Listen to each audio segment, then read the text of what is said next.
এবং চামিলি এবং বিএনপির যে স্বপন তাদেরকে দ্রুততম সময়ের মধ্যে আইনের আওতায় নিয়ে আসতে হবে। নাগরিকের অংশগ্রহণে যে বিপ্লবটি হয়েছে আমরা দেখেছি, আমাদের বিপ্লবকালীন সময়ে, আমাদের গণ অভ্যুত্থানকালীন সময়ে আমাদের সকল শ্রেণী পেশার মানুষ, ছাত্র নাগরিক সবাই রাস্তায় নেমে এসেছিল।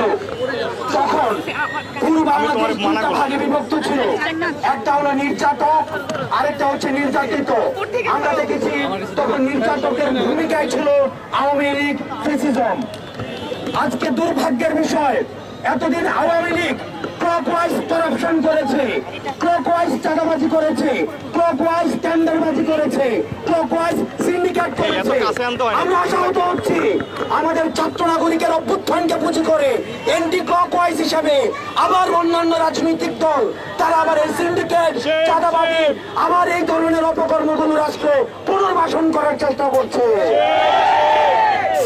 আমরা ছাত্র নাগরিকদের কাছ থেকে আপনাদেরকে আহ্বান জানাচ্ছি, আপনাদেরকে সতর্ক করছি, বাংলাদেশে আর কোনোদিন ক্লকওয়াইজ, এন্টি ক্লকওয়াইজ কোন ধরনের করাপশনের পুনর্বাসন আর হবে না।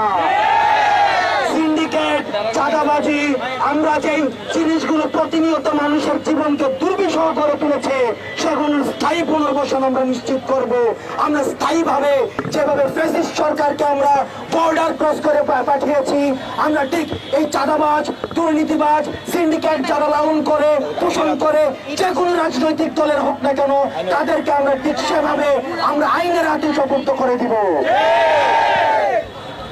আমরা দেখছি গত কিছুদিন ধরে আন্দোলন পরবর্তী সময়ে বিভিন্ন জায়গায় টোকেন দিয়ে চাঁদাবাজির যে প্রচলনটি আওয়ামী ফ্যাসিজমের সময় ছিল সেটি বন্ধ ছিল।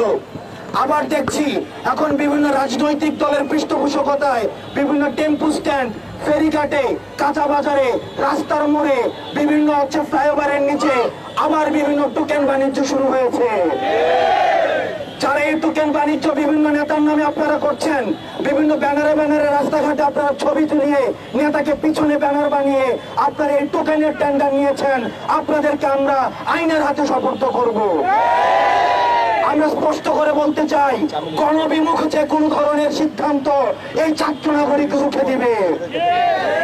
আপনারা জানবেন আজকে যারা আমাদের বন্ধু সাদির উপরে যে আজকে যে নির্যাতনটি চালিয়েছে, যেভাবে নৃশংস যেভাবে নির্যাতনটি চালিয়েছে সেটি হচ্ছে গণমাধ্যমের মুখকে বন্ধ করে দেওয়ার পায় তারা। আমরা ফ্যাসিজমের সরকারের সময় দেখেছি সরকার ইন্টেনশনালি যারা কথা বলতে চায়, দুর্নীতির বিরুদ্ধে দাঁড়ায়, সিন্ডিকেটের বিরুদ্ধে দাঁড়ায়, তাদেরকে আয়না ঘরে পাঠিয়েছে, তাদেরকে মিউট করে দেওয়া হয়েছে, তাদেরকে খুন করে ফেলা হয়েছে। এই ফ্যাসিজমের দোষর অন্য নামে, ভিন্ন নামে, বিভিন্ন রাজনৈতিক নামে আবার আমার বন্ধু সাদির উপরে, সাংবাদিক সমিতির সভাপতির উপরে যেই ধরনের অতর্কিত হামলা করেছে আমরা সেগুলোকে ফ্যাসিস্ট লিগেসি হিসাবে চিহ্নিত করি এবং সেগুলোর স্থায়ীভাবে পুনরুৎঘাটন পর্যন্ত, আমাদের স্থায়ীভাবে সমূলে উৎপাদন না হওয়া পর্যন্ত আমাদের আন্দোলন অব্যাহত থাকবে। এবং চামিলি এবং বিএনপির যে স্বপন তাদেরকে দ্রুততম সময়ের মধ্যে আইনের আওতায় নিয়ে আসতে হবে।